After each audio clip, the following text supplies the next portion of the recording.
Now friend, capacitor, what is capacitor? अब जैसे हमने आपको बताया कि अगर अर्थ को एक आइसोलेटेड स्फीयर मान करके चलें तो what is capacitance of earth? It is capacitance of earth is 711 microfarad. देखिए इतनी बड़ी है अर्थ जिसका कैपेसिटेंस माइक्रो में आ रहा है, and it is very very less than simple SI unit of capacity. तो ऐसे केस में जरूरत पड़ी कि हम क्या करें कि हम कुछ ऐसा डिवाइस बनाएं जो ज़्यादा से ज़्यादा इलेक्ट्रिकल चार्ज एक्वायर कर सके, ठीक है, जिसके अंदर हम ज़्यादा से ज़्यादा इलेक्ट्रिकल चार्ज स्टोर करा सकें, और वैसे डिवाइस को हम लोग बोलते हैं capacitor. Now what is capacitor? A device for storing large quantity of charge. Now capacitor, चूंकि अब अर्थ आइसोलेटेड स्फीयर बनाने से तो बहुत ही कम कैपेसिटी होगी, अर्थ की कैपेसिटी हम देख लिए 711 माइक्रोफैराड, तो इसलिए ऐसा डिवाइस जो ज़्यादा से ज़्यादा इलेक्ट्रिकल चार्ज स्टोर करता है उसको हम लोग बोलते हैं capacitor. Now this is very important term, principle of capacitor. देखिए है सिंपल लेकिन बहुत ही यूजफुल है।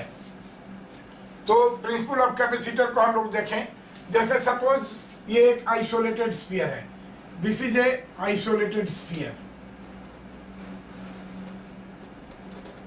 ठीक है, एक आइसोलेटेड स्फीयर है। सपोज हमने इसको पॉजिटिवली चार्ज दिया,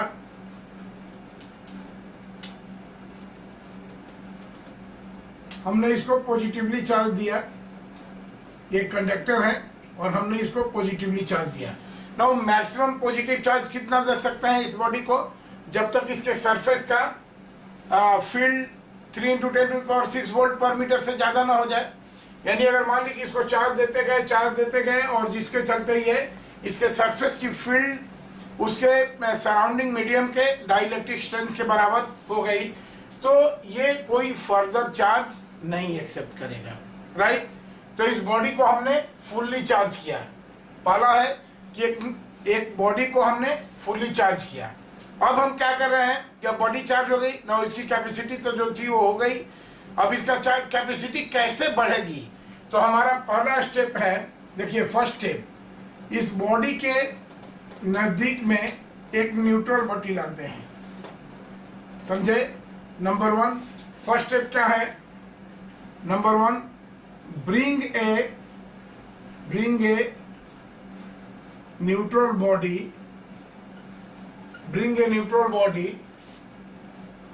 in the vicinity of the charged body. Bring a neutral body in the vicinity of the charged body, right? अब यहाँ पर सिंपली एक न्यूट्रल बॉडी लाए, right.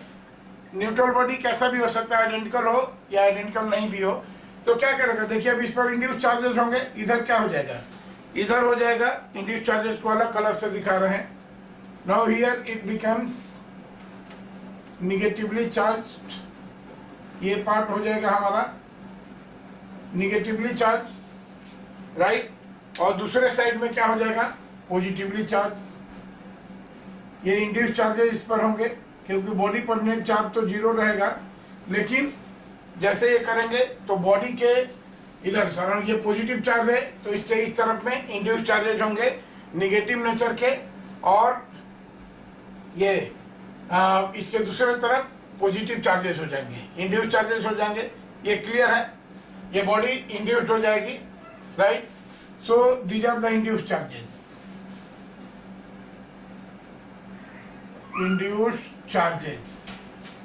Right, these are the induce charges. ये positive charge है and this is negative charge. अब देखिए क्या करेंगे, अब इस बॉडी को bring the body number 2, bring the body more closer, bring the neutral body more closer. अब इस बॉडी को और देखिए, अब इससे क्या होगा, सबसे पहले हम ये बात करें कि जब इंड्यूस्ड चार्जेस डेवलप होंगे तो क्या होगा। अगर इसके किसी भी पॉइंट का, इस पॉइंट का हम पोटेंशियल की बात करेंगे, पी पॉइंट की पोटेंशियल की बात करेंगे, तो देखिए इंड्यूस्ड निगेटिव चार्जेस जो चलते हैं का पोटेंशियल क्या हो जाएगा, निगेटिव। इंड्यूस्ड चार्ज के चलते यहाँ का पोटेंशियल क्या हो जाएगा, BP will be equal to, अब ये देखिए इस इंड्यूस चार्ज के चलते यहाँ का पोटेंशियल हो जाएगा निगेटिव, और इस पॉजिटिव चार्ज के चलते यहाँ का पोटेंशियल क्या होगा पॉजिटिव। लेकिन चूंकि पॉजिटिव चार्ज दूर है और हम जानते हैं कि V क्या होता है, V proportional to 1/r, right. तो पॉजिटिव चार्ज दूर है इसलिए पॉजिटिव चार्ज का इम्पैक्ट कम होगा और निगेटिव चार्ज का इम्पैक्ट ज्यादा होगा। तो इसलिए चार्जेज, इंड्यूस चार्जेज क्या करेंगे, इस पी पॉइंट का पोटेंशियल घटा देंगे। ठीक है, आप अच्छे से समझ लीजिए कि निगेटिव चार्ज का इम्पैक्ट ज्यादा होगा और पॉजिटिव चार्ज का इम्पैक्ट कम होगा। तो ये इंड्यूस चार्जेज के चलते चूंकि पॉजिटिव चार्ज दूर है और निगेटिव चार्ज नजदीक है, इसलिए पॉइंट पी का पोटेंशियल डिक्रीज हो जाएगा, राइट। तो इसका पोटेंशियल घट गया, यानी सरफेस की फील्ड कम हो गई। जब इसके सरफेस की फील्ड कम हो गई तो क्या करेगा, it can acquire further charge, इसको और कुछ चार्ज हम दे सकते हैं सो दैट इसकी फिर से इसके सरफेस की फील्ड 3 × 10⁶ वोल्ट हो जाए, राइट। तो सिंपली इस बॉडी के पास एक न्यूट्रल बॉडी लाने से इस बॉडी का पोटेंशियल घट गया और उसकी कैपेसिटेंस बढ़ गई, अगर हम ऐसे कहें तो वो फर्दर चार्ज ले सकता है। अब हम क्या कर रहे हैं कि bring the neutral body more closure. ये जो बॉडी इतना दूर रखे थे इसको और नजदीक लाए हम, तो और नजदीक लाने से क्या हो जाएगा, और नजदीक लाने से देखिए निगेटिव चार्ज का इम्पैक्ट और ज्यादा होगा, पॉजिटिव चार्ज का इम्पैक्ट निगेटिव से तो कम ही होगा, पॉजिटिव चार्ज का भी इम्पैक्ट बढ़ेगा लेकिन निगेटिव से कम होगा। तो अल्टीमेटली क्या होगा कि नेट इफेक्ट इसका निगेटिव चार्ज का होगा, तो इसका पोटेंशियल और घट जाएगा और फिर बॉडी फर्दर चार्ज ले सकती है। इसलिए हम कह सकते हैं कि इसका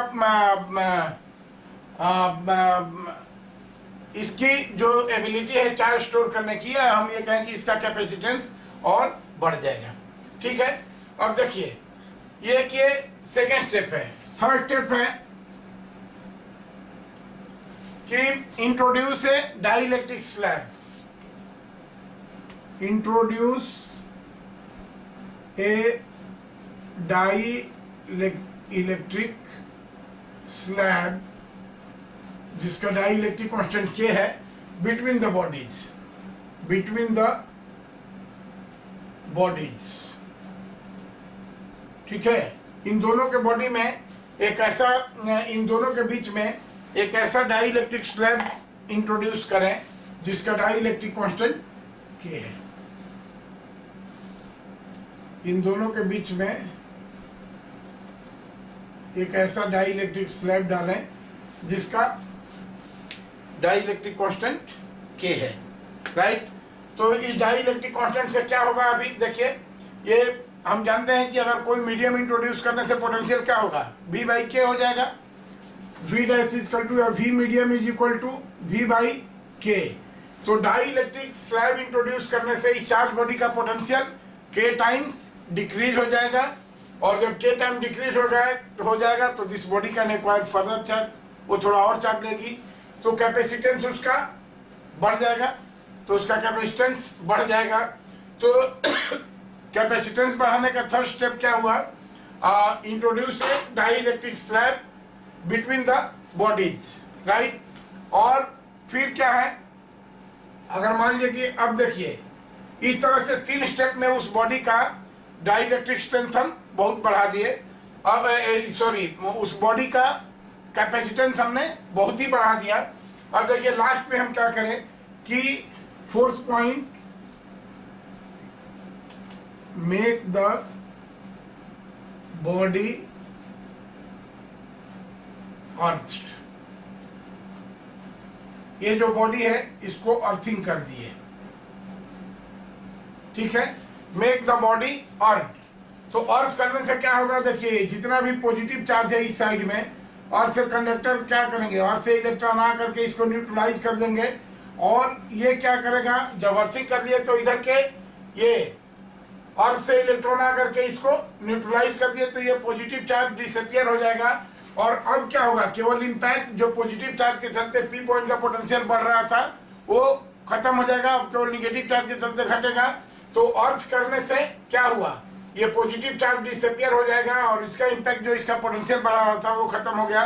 तो अल्टीमेटली फिर चौथी बार इसकी पोटेंशियल और सरफेस की फील्ड घट जाएगी, फील्ड स्ट्रेंथ घट जाएगी, और तब ये बॉडी फर्दर चार्ज ये कर सकता है। तो हमने क्या देखा, बाई एडोप्टिंग दिस 4 मेथड 1 2 3 4, इस बॉडी के एक न्यूट्रल बॉडी से जिसका कैपेसिटेंस हम लोग बहुत सो मेनी फोल्ड इंक्रीज कर सकते हैं, और this is the principle of capacitor. तो 10 बाई एडोप्टिंग प्रोसेस 1 to 4 कीजिए इसको, by adopting process 1 to 4 the surface potential of the body में be increase to a greater extent and hence the body can be given more charge और its capacity increases. देखिए अब इस पर बहुत सारे large number of objective question can be asked, क्योंकि देखिए इसमें जितने स्टेप हम किए हैं ये सारे स्टेप क्या कर रहे हैं, अल्टीमेटली इस पॉइंट का पोटेंशियल डिक्रीज कर रहे हैं। तो बोले कि what happen if a neutral body is brought in the vicinity of a charge body, तो its potential decreases increases remain unchanged, ऐसा बहुत सारा। तो ये सारा का सारा स्टेप क्या है, for decreasing the potential of the near by body. तो ये सारा चीज आ सकता है। तो हमने क्या देखा, हमने बेसिकली देखा कि भाई कैपेसिटेंस क्या है, कैपेसिटेंस क्या चीज है। तो हमने देखा कि बेसिकली एक कंडक्टर रहेगा, ठीक है, और दो आइडेंटिकल कंडक्टर रहेंगे और उसके बीच में एक डाइलेक्ट्रिक मीडियम रखा रहेगा, और एक बॉडी को अर्ज कर देंगे, एक बॉडी को चार्ज देंगे। तो ये पूरा असेंबली हमारा क्या होगा, यही कैपेसिटर बनता है। तो बेसिकली कैपेसिटर क्या हुआ हमारा, कैपेसिटर कुछ नहीं है, दो प्लेट रखे, एक प्लेट ए और दूसरा प्लेट हो गया बी, और इनके बीच में एक डाइलेक्ट्रिक स्ट्रेंथ रख दिए, डाइलेक्ट्रिक मीडियम भर दिए और इस बॉडी को अर्ज कर दिए, तो हो गया ये कैपेसिटर। इस तरह से on the basis of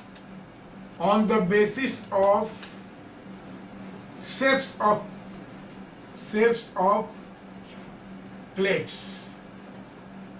on the basis of shapes of plates हम लोग कैपेसिटर को क्लासिफाई करेंगे। कैपेसिटर कितने तरह का होता है, कैपेसिटर को क्लासिफाई करेंगे हम लोग इसके आधार पर। तो now this is first one is parallel plate capacitor, this is parallel plate capacitor, this is parallel plate capacitor, ठीक है। Now second one is spherical capacitor, and third one is this is cylindrical capacitor, this is cylindrical capacitor। तो ये सब on the basis of सेप, नाम कुछ नहीं, हमने बोला कि कैपेसिटर क्या है, एक प्लेट दूसरा प्लेट बीच में डाइलेक्ट्रिक, और फाइनली इसको अर्थ कर दिए। तो इस तरह से on the basis of shape of the plate हमने कैपेसिटर को 3 कैटेगरी में कैटेगराइज किया है। Now this is parallel plate capacitor, spherical capacitor और सिलिंड्रिकल कैपेसिटर। ओके, अब तीनों के बारे में अलग अलग पढ़ेंगे हम लोग। Okay, thank you.